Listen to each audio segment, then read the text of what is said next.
Hello bachcho, let's read the questions. Question says that a nanometer contain a liquid of density 5.44 gram per centimeter cube is attached to a flask containing gas A as follows. ये पूरा setup given है यहाँ पे and the question is asking that the initial pressure of a gas A in flask is.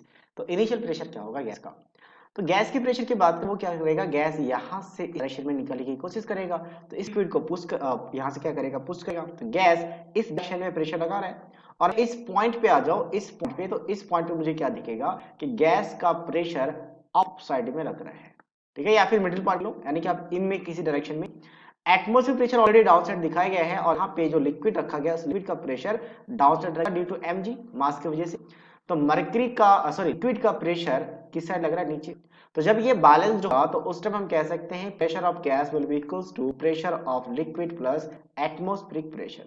अब atmospheric pressure तो 1 atm है, but हम इसको मेजर करिए लिक्विड के हाइट के फॉर्म में, और लिक्विड हाइट के फॉर्म में निकाले तो हम इसको निकाल सकते हैं किस फॉर्म में।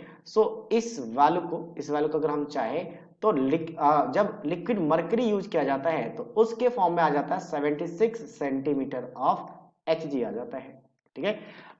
अब यहाँ पे देखिए तो यहाँ पे 38 सेंटीमीटर हाइट है, तो डायरेक्टली हम 38 यहाँ पे लिख सकते थे अगर हमें एटमॉस्फेरिक प्रेशर इसी लिक्विड के फॉर्म में पता होता तो। बट हमें एटमॉस्फेरिक प्रेशर मरकरी के फॉर्म में पता है, और तो यहाँ पे बट ये वाला जो आपके पास है ये आपका मरकरी नहीं है, कोई दूसरा लिक्विड है, क्योंकि डेंसिटी से पता कर सकते हैं। मरकरी का डेंसिटी बेसिकली 13.6 होता है ग्राम पर सेंटीमीटर क्यूब। तो अब हम क्या करेंगे कि इस लिक्विड को रिप्लेस कर देंगे मरकरी से। तो मरकरी रिप्लेस करेंगे और मरकरी का कितना हाइट लेना पड़ेगा कि वो सेम प्रेशर को एग्जर्ट करा सके, यानी जितना प्रेशर यहाँ पे लिक्विड लगा रहे हैं उतना ही प्रेशर मरकरी लगाए। तो उसके लिए हाइट का फॉर्मूला होता है कि density of liquid into height of the liquid divided by density of mercury. ये फॉर्मूला याद रखें। तो लिक्विड का डेंसिटी कितना आपका 5.44 और इसका हाइट कितना आपके पास 38, और डिवाइड कर लेंगे किससे आपके पास मरकरी का डेंसिटी बेसिकली याद रखा जाता है 13.6।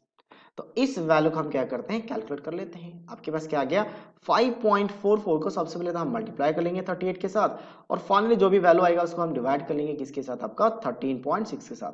तो ये वैल्यू आ जाता है आपका 15.2 सेंटीमीटर ऑफ Hg कहलाएगा। यानी जितना प्रेशर ये लिक्विड लगा रहे हैं mg के फॉर्म में, ये 38 सेंटीमीटर का था, अब सिर्फ 15.2 सेंटीमीटर का मरकरी यूज कर ले तो सेम प्रेशर एग्जस्ट कर लेगा। तो हमें तो बस क्या है यहाँ पे प्रेशर निकाल से मतलब है, चाहे लिक्विड कोई भी यूज आ जाए। तो प्रेशर ऑफ लिक्विड कितना आ जाएगा 15.2 मरकरी के फॉर्म में, और एटमॉस्फेरिक प्रेशर मरकरी के फॉर्म में 76 है। दोनों का अगर हम ऐड कर ले ये आ जाएगा 91.2 सेंटीमीटर ऑफ Hg। बट अगर हम देखें ऑप्शन में तो प्रेशर एटीएम में गिवन है, तो 76 सेंटीमीटर Hg में 1 atm है। तो अगर हम सेंटीमीटर से किस में जाएंगे, एटीएम में जाएंगे, तो 76 से डिवाइड हो जाएगा। तो इसको मैं 76 से अगर डिवाइड कर दूं तो ये वैल्यू आ जाता है 1.2 atm। सो 1.2 atm फाइनल आंसर हो जाएगा इस गैस का pressure. So that is option D. So option D is the right answer of this question. So I hope you understood it well. All the best.